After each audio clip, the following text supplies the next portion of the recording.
Musa alayhi salam came into that area, and Allah just spoke to Musa. Inni ana rabbuk. I'm your Lord. Fakhla'na alayk. Take your sandals off. Innaka bilwadi al-muqaddasi tuwa. That you are in the holy land of Tuwa, the pure land. Wa ana akhtartuka. And I chose you.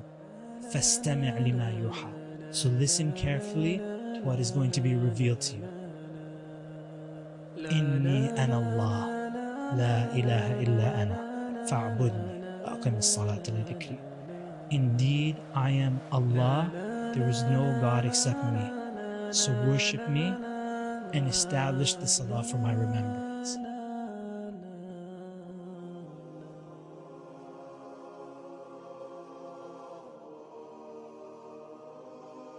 Allah subhanahu wa ta'ala is saying that the pinnacle, the essence of the message and the essence of the sin that Pharaoh did was tughyan, which is injustice. From the major sins that Allah subhanahu wa ta'ala brought up and mentioned in the Quran, number one was his claiming that he was the Lord Most High. His statement, Ana Rabbukumul A'la, and what he said to his Congress, Ma alimtu lakum min ilahin ghayri. He said, I don't know of any Lord for you except myself. So the sins, the major things that Pharaoh was involved in, number one, is claiming that he was Lord. Number two is that he enslaved and detained Bani Israel. So a whole nation of people, Pharaoh had enslaved them and made them into his slaves. Thirdly was the killing of the children of Bani Israel. And so Pharaoh, what he did is he had a dream. Either he had a dream or someone had the dream, and they mentioned this to Pharaoh. He had a dream that a fire had come from, like Philistine, that area, had come into Egypt, and the fire had killed away all the Qibt, the people of Pharaoh, their race. And so when they asked about an interpretation, they said that there is a child that's going to come from Bani Israel that's going to ruin your kingdom and take away your empire. And so Pharaoh commanded that all the children who were born to Bani Israel, that they be killed.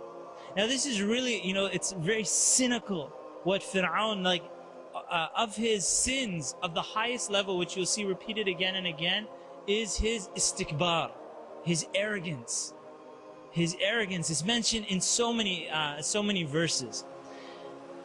He wanted to, his first commandment was that all the children of Bani Israel would be killed.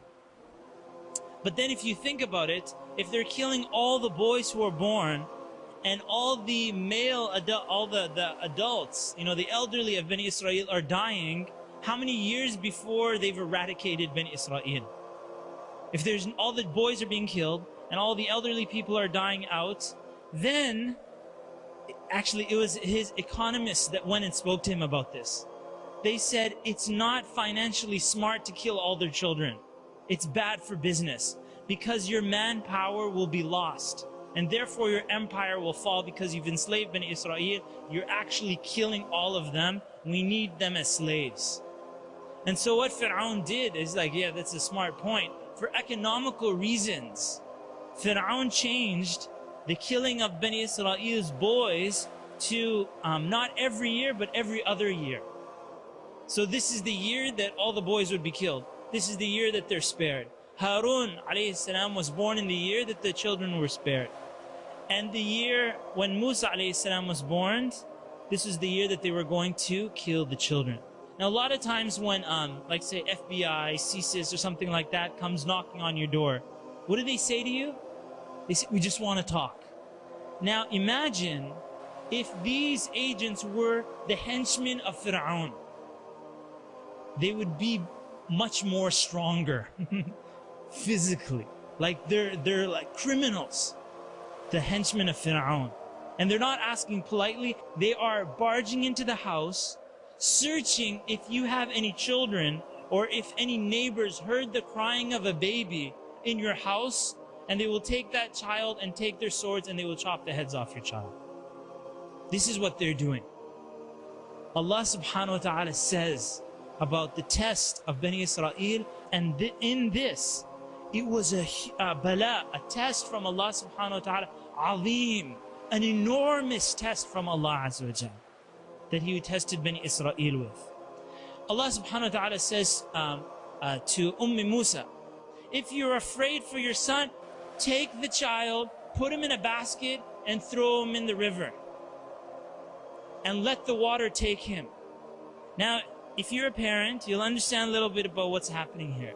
A parent normally doesn't even let their eyesight off of their child. But this is what Allah subhanahu wa ta'ala said, that if you're afraid, then do this. What did Musa do? She did that. She put Musa in the basket. Musa alayhi salam arrives at the doorstep, the river step, because they have a lake castle. They have a river castle that goes on to the river. And so Musa alayhi salam arrives at the home of Pharaoh, the baby killer himself. Who's the first person to see Musa alayhi salam? The wife of Pharaoh. The wife of Pharaoh. She picks up Musa, she kisses Musa, and she says, قُرَّةُ عَيْنٍ لِي وَلَكَ.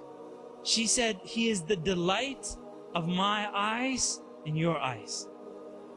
And Pharaoh, this is a husband-wife lesson that you learn.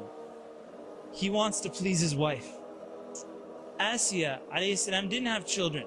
Wife of Pharaoh, she didn't have children, and this concerned her very much. She was very saddened by this, and now a child was brought to her doorstep. Now the love that, her love came out, and she wanted to protect Musa. And you'll see that she says, قُرَّةُ عَيْنٍ لِي وَلَكَ لَا تَقْتُلُوهُ.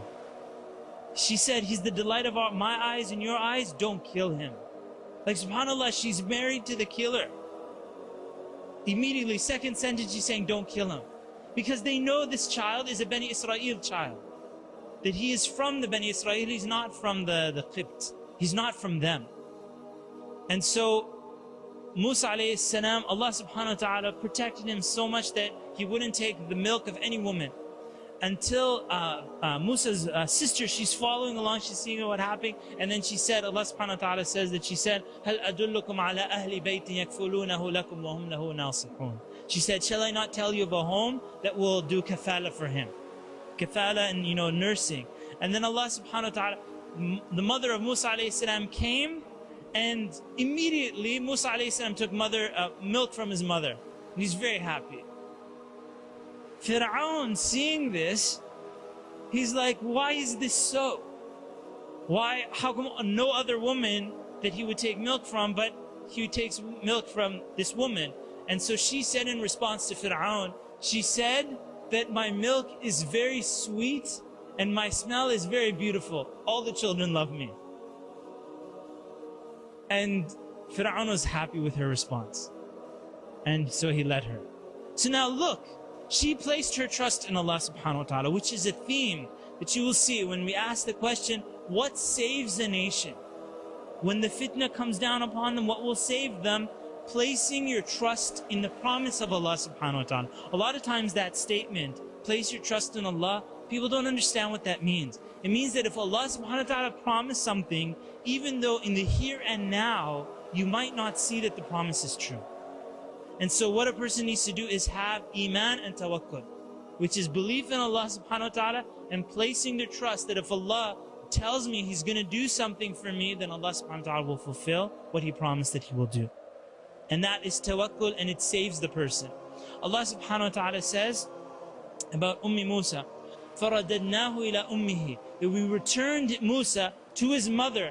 And Allah subhanahu wa ta'ala didn't say to her that, she's going to be, the nurse. Didn't explain the details. Allah subhanahu wa ta'ala just told, put him in the river. So we returned Musa to his mother, كَيْ تَقَرَّ عَيْنُهَا, so that it would be a delight for her eyes, وَلَا تَحْزَنْ, and she would not grieve. Because notice, even if Musa's in the home of Pharaoh and she's in the village, she's going to be very sad. What happened today? She wants to hear his news all the time. But if she's the nursing mother of Musa, she will always get to be beside him for the rest of his life. In the home of Pharaoh. Imagine, this is the nursing mother of Pharaoh's, the boy in Pharaoh's home. So what kind of special status does she get?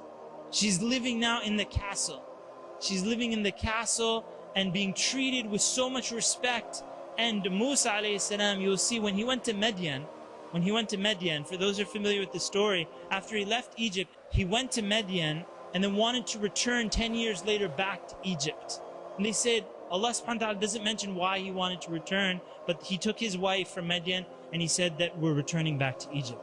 His desire to go back, to see his brother, to see his mother, to return back to his land where he grew up and so on. It doesn't mention the details of it, but this is, he would be able even to see his nursing mother. And then Allah subhanahu wa ta'ala says, and so that she would know that the promise of Allah is the truth. وَلَكِنَّ أَكْثَرَ النَّاسِ لَا يَعْلَمُونَ.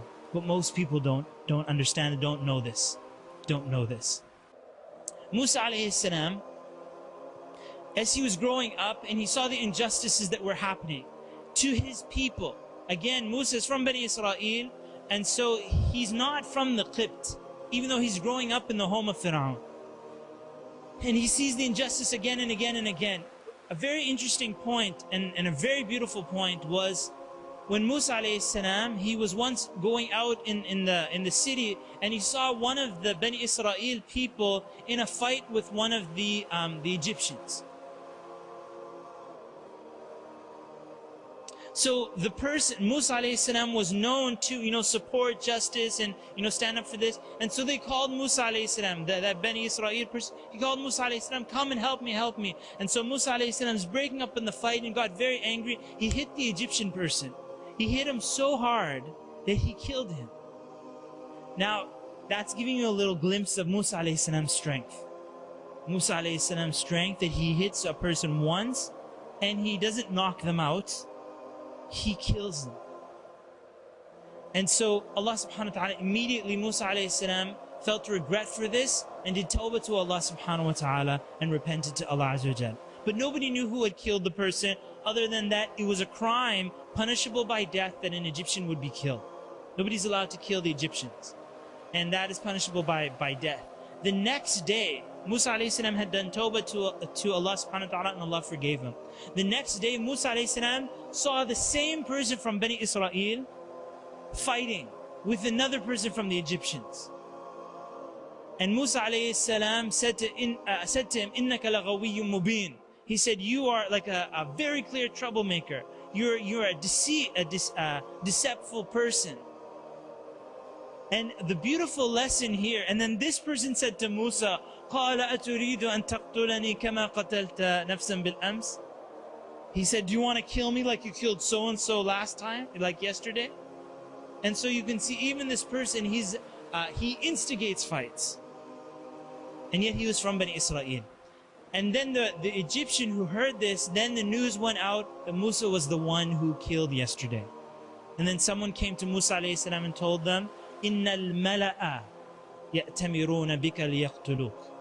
The mala, again the word mala comes up. It comes up again and again and again in the story of Pharaoh and وَمَلَأَهُ, and his mala, his aristocrats, as we said, the grasshopper, the people that are leading that small group of people, the aristocrats, they started plotting to kill Musa alayhi salam. فَخْرُجْ. So they said, leave. What's interesting, a lesson that you learn from this is, even though as Muslims, nobody, there's always, this thing that you have all good and all bad. All Muslims are good and all kuffar are bad, right? This maybe like a concept. But you see, from Bani Israel, they were not all good. Such as this person who Musa alayhi salam said, you're the problem.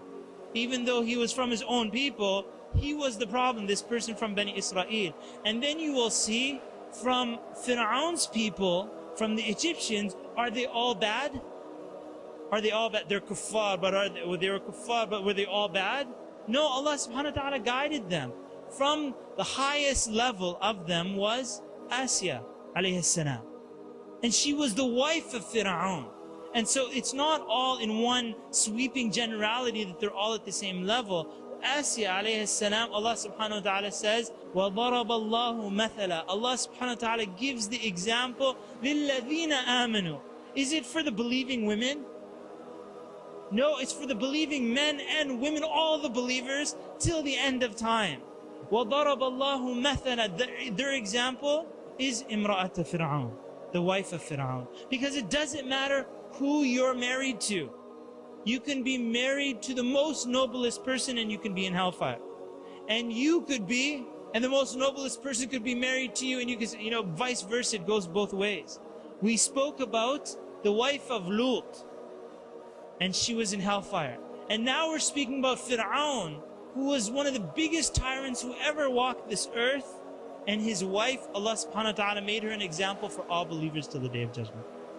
When Fir'aun heard that she had believed in Musa, what does he do? Is he going to argue with his wife? He turns to torture. Again, we said there's misconceptions and then fear. Obviously materialism, he's like, oh, give you this. But there's misconceptions and then there's fear. And so when Fir'aun heard that she had believed in Musa as Lord, he began punishing her and torturing her. Imagine he's torturing a woman. Not only is he torturing a woman, he's torturing his wife. He's torturing his wife to the point of death. To the point of death. It's not that he tortured her and let her go. He tortured her to the point where she's praying to Allah subhanahu wa ta'ala. There's nobody to help her. There's nobody except Allah subhanahu wa ta'ala. And so who did she turn to? She turned to Allah Azza wa Jalla. And so people might think, who's going to help me? Who's going to help me? There's nobody that can help. There's people that can help you, alhamdulillah. But imagine if there's nobody that can help you. You have Allah subhanahu wa ta'ala. وَكَفَى بِاللَّهِ وَكِيلًا. She's saying, رَبِّ بِنِي لِي عِنْدَكَ بَيْتًا فِي الْجَنَّةِ. Oh my Lord, build a home for me near to you in Jannah. رَبِّ بِنِي لِي عِنْدَكَ بَيْتًا فِي الْجَنَّةِ وَنَجِّنِي مِنْ فِرْعَوْنَ وَعَمَلِهِ وَنَجِّنِي مِنَ الْقَوْمِ الظَّالِمِينَ. And save me and protect me from Fir'aun and his actions. And save me and protect me from the transgressive, unjust people, which were the henchmen and these mala and these people of Fir'aun. And Allah subhanahu wa ta'ala took her back to him subhanahu wa ta'ala. Musa alayhi salam, he left Egypt. He took that advice, and when you see Musa alayhi salam, he didn't go back to his home and pack his clothes and get a beast to ride and so on and so forth. When he got that news, Musa alayhi salam left. He left. فَخَرَجَ مِنْهَا خَائِفًا يَتَرَقَّبْ. So with no food, with no preparation, with no riding animal, Musa alayhi salam just left like that. How long do you survive in such a situation? How long do you survive walking into the desert with no food, no clothing, not proper, you have no provisions. And so Musa alayhi salam, he went to a place near Midian, and he's like collapsed. After all of this, the fear and the situation that he was in, and then he saw some people gathering at a water hole. He saw some people with their sheep and their livestock getting the water. And then he saw these two girls, these two women, and they were standing to the side. They were standing to the side and they weren't watering their sheep. And so even though Musa alayhi salam was in this situation and so tired, and he went to them and he asked them, why aren't you, taking your sheep to, because this business of tending to the sheep and taking them to the water and all is very difficult work. So you see, there's only men in that area. And he sees two women there, and they're not even allowing their sheep to go forward. And then the women said that they can't, push and shove with the men. They wait till the men finish, and then they try their best to get the water for their sheep. And so Musa alayhi salam said that I will get the water for you. Again, that did Musa alayhi salam said, make a deal with them, you're going to pay me this much, or anything like that. He saw these women in distress, in need, and even though he was in need, he was still taking care of them. So Musa alayhi salam, he went, and what the men used to do is when they finished their watering, they cover up the hole with a huge rock. And the rock, this watering area, is very difficult to move. Musa alayhi salam, in his strength, he's pushing and shoving with the men, moving the rock, and he gets water for the sheep, gives it back to the women, and that's it, they're gone. And Musa alayhi salam went down and sat down, and then he made dua to Allah subhanahu wa ta'ala. قال رب إني لما أنزلت إلي من خير فقير. He said, my Lord, that indeed I am very much in need of your khair to come down upon me. At that time, Musa alayhi salam made that dua to Allah subhanahu wa ta'ala. Imagine all the situation. And then he lands his dream job. These girls, they came and they said, my father, he wants to, the father saw them. He said, how come you came back so early? And they said, this man, he helped us. He's a very strong man and so on. So he sent his daughters to go and bring this man. And so they brought Musa alayhi salam and they fed him. And then the daughter said, Ya abat istajir, inna khayra man istajart al-qawi al-amin. She said, oh my father, hire him. The father of one of the daughters from Madian, he said to her, how do you know he's Amin? How do you know he's Amin? How do you know that he's trustworthy? May Allah subhanahu wa ta'ala protect us and let us learn many examples from this, inshallah ta'ala. When she went back, they went back to call Musa alayhi salam to come to their home. What did Musa alayhi salam do to her?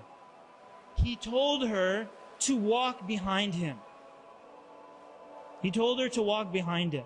Now she's the one leading the way. But she would just throw a rock in this direction, throw a rock in that direction, and you go in this direction or go in that direction. Why did he do that? Alayhi salam.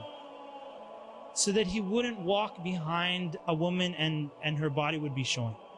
Her clothing would show and so on and so forth the whole time, and he's not married to her. This is not his mahram.